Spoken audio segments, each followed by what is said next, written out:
This is that stretch of Highway 231 where the deadly crash happened. Tori, roll call looks a little different now, with a powerful reminder in the room of the risk that officers face each day. As you can see, the dump truck is no longer behind me here. It's been removed from the building. Georgia, I've got my corn, and if you stop by this weekend, you can get yours too. Organizers say it's free, and it's all to support a local effort. Her name is Daisy, and she's just 18 months old.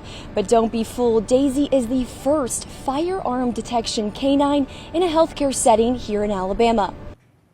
Family members tell me Adam Battles was an outdoorsman who loved his two boys and was well known in the tight-knit community here in Mentone.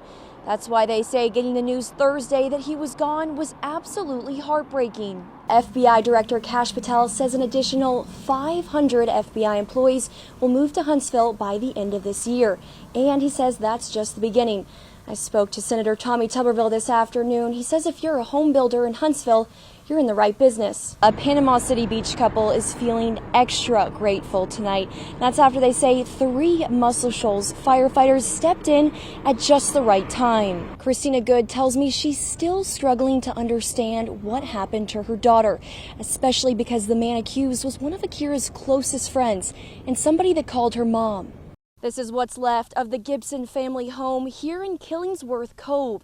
What was once their haven is now bricks, wood, and scattered debris. Dusty Gibson and his family had only lived in their home for about a year. Last night, they made a last-minute decision to go to their community storm shelter, a decision they believe saved their lives. And 10 minutes after we left, it hit and we lost everything. When they returned, there was nothing left. Their home and nearly everything in it was gone. You know, everything you've ever worked for your whole life is just literally scattered from one end of the community to the other. You know, and that's the hard part. You know, the pictures, your kids' first everything that you've had saved, all of the things that they've worked for, all the things you've worked for. You know, everything gone literally in less than a minute, 2 minutes. Dusty's sons, Logan and Dylan, spent much of the day searching through what remains, looking for anything they could salvage. Stuff that we had just got, seeing out there, and the clothes that we had just got we haven't worn. But more than anything, they say they're thankful for the decision that saved their life. Gibson says everything else can be replaced. A friend of mine summed it up last night. I said, buddy, I lost everything. And he said, well, you got your family, so you still have everything. The Red Cross was out here today assisting families like the Gibsons to help them find a place to stay for the foreseeable future. Reporting in Gurley with coverage you can count on, Julia Miller, WAAY 31 News. Tomorrow marks 37 years to the day Harold Lee Shutt was found guilty for the murder of Geneva and James Clemens. All that time, he has not officially been sentenced here in Alabama. I spoke after the hearing today with Geneva's daughter, Tracy, about the last 37 years. When they took her life, they took our life.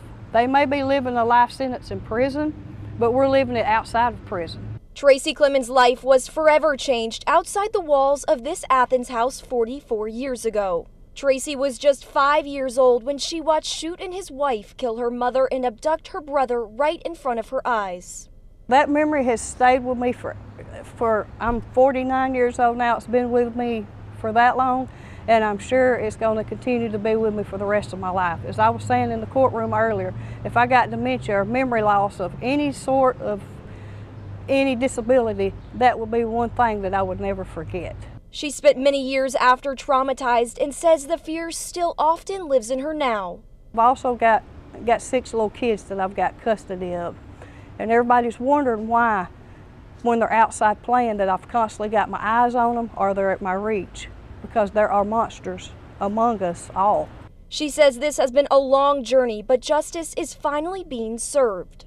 The people is what really got me through this. I knew I had support behind me, and I had family behind me and friends. I mean, they were all there to support me, and basically that's how I got my way through it. And the big thing is how I got my way through it is the support from my dead mother, to show that there can be justice done and that I will make sure that justice is done.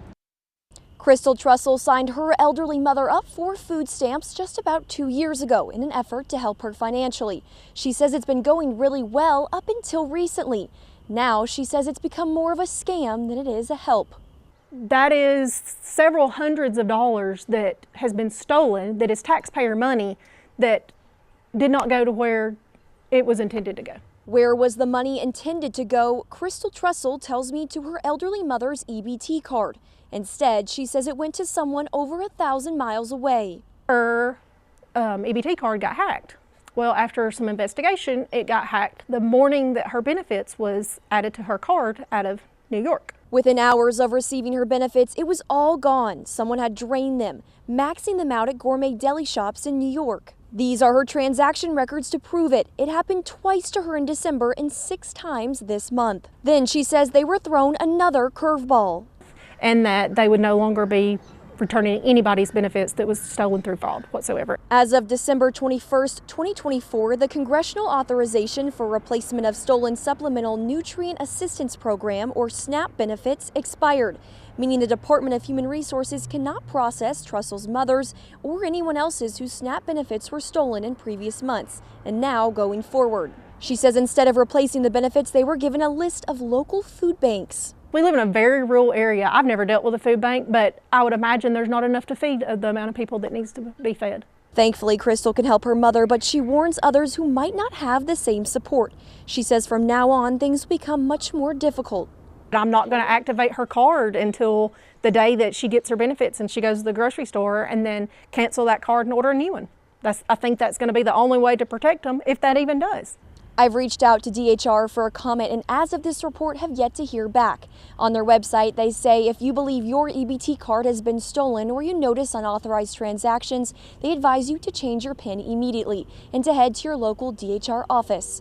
In Marshall County, with coverage you can count on, Julia Miller, WAAY 31 News.